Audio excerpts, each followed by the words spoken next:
Hey, ladies and gentlemen, welcome back to the channel. As always, it is Nick here, back with your daily crypto content. And just before we jump into this video, I just want to let you guys know that we are still having our summer sale, buy one, get one, 25% off right now. You guys could go get your Ripple XRP poster. Yes, it is a physical poster that you could hang in your house or in your office. You can pretty much pick and choose which ones you guys want. There's multiple on here. I believe that we have now 9 officially. Yeah, so this is 9. We are going to be uploading a lot more on here as well, so definitely check it out, guys. Links are in the description below as well as in the comments below. Now, with that being said, let's jump into this juicy content. So, first off, I'm going to address what is happening in the overall news regarding the market. So obviously Bitcoin has been having incredible price action lately. Now this is going back 2 days ago. Now the reason why I bring this up is because we are probably going to see a lot of this kind of stuff come out. It says China vows to continue cracking down on crypto hype, right? So the interesting thing about China is that they already have their digital coin, pretty much out there. So obviously they had to attack crypto because crypto, poses a big threat to their central banking digital coin. I mean, Bitcoin was the big show over in China for a very long time, taking up over 50% of its hash power. So I think that when we talk about the fact that China is pretty much attacking crypto, if you will, it's more so to protect their CBDC in general. That's my whole point on it, or at least that's how I look at it. At least now we do see here that China's central bank reiterated its commitment against cryptocurrency abuses in its list of policy priorities for the second half of the year. We do see here, in brief, the People's Bank of China said it will continue cracking down on illicit activities of crypto and maintain a high pressure on virtual currency trading hype. China barred financial institutions from dealing with crypto in 2017 and kicked out Bitcoin miners earlier this year. It's currently working on its own digital currency alternative, the digital yen, which, again, I mean, I don't know. A lot of stuff has been happening, especially even with Binance, and a lot of this, I would call it, just crypto FUD in general. It's getting to the point of being like absolutely ridiculous, if you will. But every single bull run we see this, right? We see some massive, FUD that's pretty much, oh, it's game over for crypto. We even see it in the U.S. now, right? We're seeing a lot of, taxes getting put into place. We're seeing a lot of, oppression happening. I just think it's all, at the end of the day, it's all kind of, how should I put it, corrupted media agenda to kind of get you out of these assets so that you don't make massive amounts of money. They don't want you making life-changing money, right? They don't. They want to keep you down. They want to keep you, in poverty level so that they can control you even more. And I just think that it's absolutely ridiculous, to be completely honest with you. Like, a lot of this stuff is just all FUD. Like, I really just don't care about, Bitcoin or China cracking down on crypto or anything like that. Like, now the US has most of the hash power, which again, I don't think that that should ever be a thing with Bitcoin. Like, Bitcoin should not be able to control the markets the way it has. Like, we would have had such an incredible run if it wasn't for Bitcoin FUD regarding, payments with Tesla and China and all this kind of stuff. So I don't know. I just can't wait till the day that utility really reigns supreme in the crypto market and pretty much flips Bitcoin for the #1 spot. Now, I do also want to talk to you guys a little bit about this. Now, obviously, if you didn't watch my recent video, basically I was talking about the Rosie Rios interview. If you guys aren't aware of it, that's basically this. So I saw in your background that you are on the board of Ripple. Yes, and that's a crypto. That's a crypto. Yes, that's a cryptocurrency. Yep. So how do you see, I've actually worked with a company that's working on central bank digital currencies. How do you see cryptocurrency coming into play into a U.S. economy?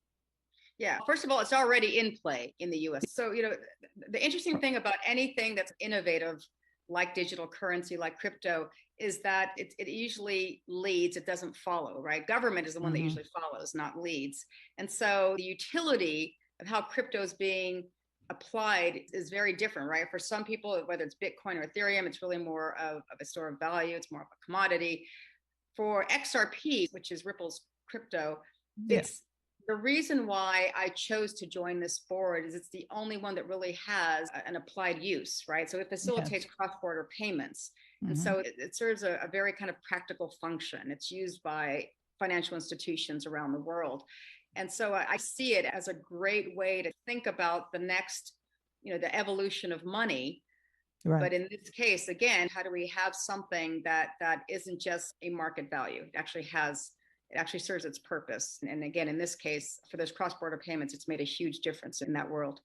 So I just want to reiterate a few things. First off, the idea of the evolution of money.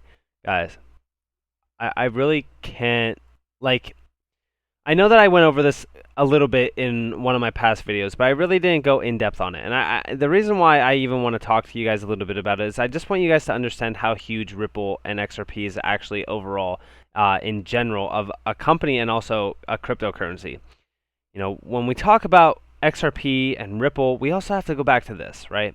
So Brad Garlinghouse has probably shaken more important hands than all crypto founders together. He was at the 9th high-level banking conference on the international monetary system and presented Ripple plus XRP. I don't know how much more information you need to understand what's happening. Again, this goes back to this, right? We do see Director of Monetary Markets, IMF. We also see Christine Lagarde, Chairman Saudi Arabian Monetary Authority. We also see Chief Executive Hong Kong Monetary Authority, and then we also see Brad Garlinghouse over here. Wow, isn't this great, right? So we've talked about this in past videos, but this is such an incredible thing to see because, this says, hey, okay, they're making huge connections with all of these individuals. They're making sure that, the ODL service is going to achieve what it's, trying to, which is obviously moving all of the money. And that's right, I said all of the money because we even go back to the whole meme of, oh, XRP is going to move all the money. Well, it actually is, especially even if we talk about how much partnerships they have with multiple banks. It's like over 300 plus banks at this point. So I have zero doubt about XRP moving all of the money. Now, even if we go back to this, right, it goes, if you listen to her and then listen to her again, and you still continue telling me that Bitcoin is the one, Ripple is a scam, Ripple is a garbage coin, whatever, you're ready for some rude awakening and nasty surprises in the future. And this is the truth, right? Because I do think that at some point in time, especially in the future, in the coming times, even when we go back to this, when Bitcoin is pretty much, being the market selector of the crypto markets to pretty much control it, and we see XRP over here, right, just pretty much doing nothing because of Bitcoin. It all goes back to the idea of XRP basically being one of the biggest utility tokens in this space. We even go back to this, interview just real quick again. So when we listen to this and we see that XRP is way more than a store of value or a commodity compared to Ethereum and Bitcoin, we do see that it is the only one that has an applied use case, and it's already being, it's already serving its value overseas with, even Japan. We see it being such a huge asset to the space, and a lot of people don't realize, hey, oh, I don't care if XRP succeeds. I hope that they lose the case. I hope it goes to zero. Like, a lot of these people don't realize the doors that XRP will open. We've already seen Bitcoin open the doors for Bitcoin to be crypto to be adopted and to be accepted by a whole bunch of individuals, put it in the mainstream media, if you will, and pretty much have the community grow as a whole. We look at Bitcoin doing that, but we don't realize that XRP has the potential to move us into a whole new market. You want to know what that market is? It's not a bear market. It's not a bull market. It's a utility market. And don't underestimate what a utility market really has the power to become. That means when we move, we're not moving off of Bitcoin, we're moving off of utility-driven prices alone. And when we talk about utility-driven prices, we also have to talk about the idea on how high could XRP go if it is being utilized every single day, 24/7, moving massive amounts of money every single day. The potential for it is endless if you think about it. Now, Also, I want to talk to you guys a little bit about this before I kind of go on the rant about XRP basically becoming the #1. Basically, this is PM Modi to launch an e-rupee digital payment solution on August 2nd. Today is August 2nd, guys. We do see here e-rupee is a cashless and contactless instrument for digital payments. Now, the interesting thing about this is that it's not mentioning, you know, Ripple at all. But I can tell you right now, this is most likely being built on, you know, the XRP ledger, because we even do see here e-rupee platform. It has been deployed by National Payments Corporation of India (NPCI) on its UPI platform in collaboration with the Department of Financial Services. Now, if you guys don't know, because I know a lot of people will say, "Oh, well, this isn't Ripple. This isn't Ripple." Even going back to Nexus, right? Because everybody thinks that Nexus is the XRP killer. You guys don't know. UPI and NPCI are both working with XRP and Ripple. UPI it has so many ties to XRP and Ripple itself, and so does Nexus. So guess what? When this goes live today, this is most likely going live on the XRP ledger, just to let you guys know.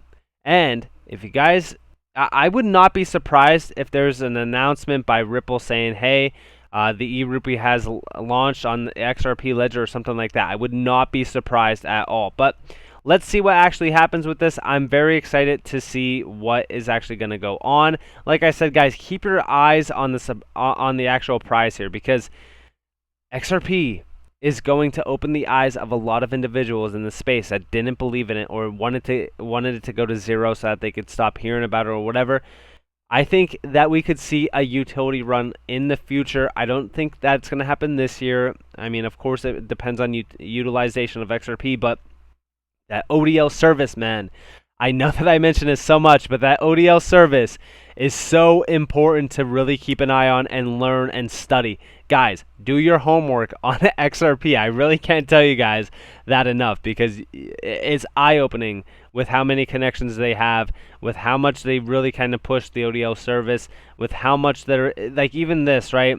Like, this is incredible to see, because you will never see another CEO sitting next to these individuals talking about cross-border payments, talking about the payment sector, how they're going to disrupt it, how they're going to move trillions and trillions of dollars. It's so incredible to see. You guys really need to open your eyes, if you haven't already, to realize how huge XRP truly is. But with that being said, I hope that you guys enjoyed this video. If you guys did, definitely leave a like, subscribe, turn notifications on. If you guys do want more free content, you guys can follow me on Twitter. You guys can also join the free Discord down in the description below. I hope that you all have a beautiful day or a beautiful night wherever you guys are in this beautiful world. This has been Nick. Peace out.